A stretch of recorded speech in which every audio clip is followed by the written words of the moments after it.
Hello friends. Today we're going to talk about how to customize your accessories, magazines, frames, whatever it is, with the use of SVG files. Now we're going to want the step files for these models because they're the easiest to work with. So I'm in Fusion right here and I am going to open from my computer and there's my StenMag. StenMag's really nice because it has some flat sides and they're kind of like open canvases for us to work with.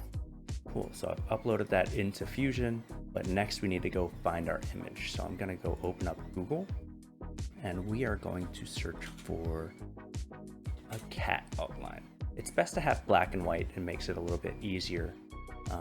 This cat looks pretty cute here. That'll work. A little known fact, if I go to my search bar and I type in snipping tool, this is built into Windows. So here I can click new and I can highlight a certain part of the screen and I will get that image. I can save it, copy it, share it, whatever. Here we're going to copy it. And now we're going to open up Inkscape. Now Inkscape's pretty powerful, but we're not going to use it to its full potential right now. I am going to paste this image, and if I zoom in, you can see that it's kind of pixelated because it's low resolution. So to fix that, we're going to highlight it. We're going to click Path and Trace Bitmap. And you'll see over here it brings up another menu. We're not going to mess with any of the other settings. We're just going to click Apply. Now if I zoom in and separate these two images, you can see that our Trace Bitmap one is a lot sharper than the original, which is great. So we can delete the original. I can highlight this guy, save as. You want to make sure it's being saved as an SVG. I'm going to label it cat. Perfect. And now we're done with Inkscape. We can go back into Fusion. So next we're going to click on Insert and then Insert SVG. And then it's going to ask you which SVG you want to insert. And we're going to choose the one we just made. Here it is, cat. Yeah. Open. And now it's going to ask you for which sketch plane you want to place this SVG on.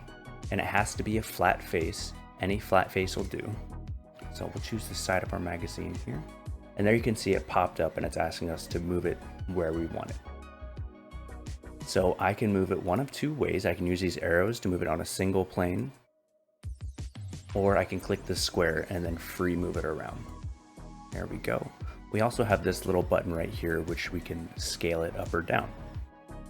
I'm gonna place this down and then I can click OK on my Insert SVG tab.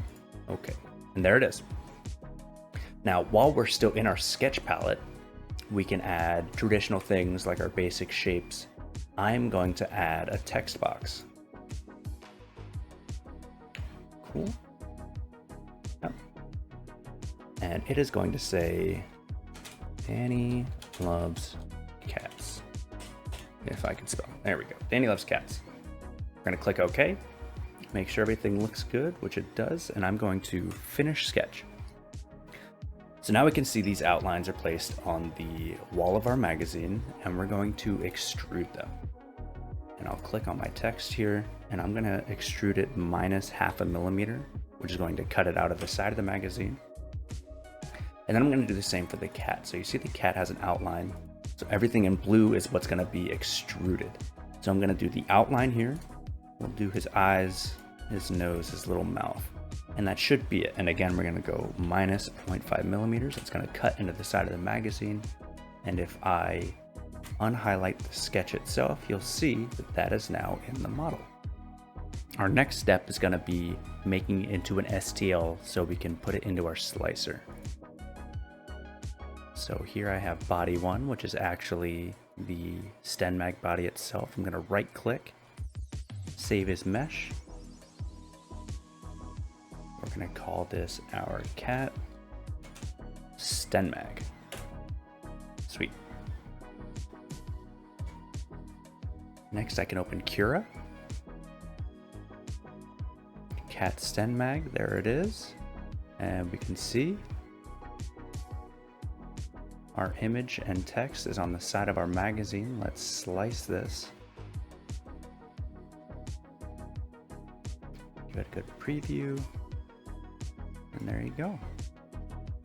You want to make sure that all the fine details that you put in there are present in the preview, which it looks like they are, and you should be good to print. I hope this helped you guys out a little bit, and I'll see you next time. Hell yeah, it did.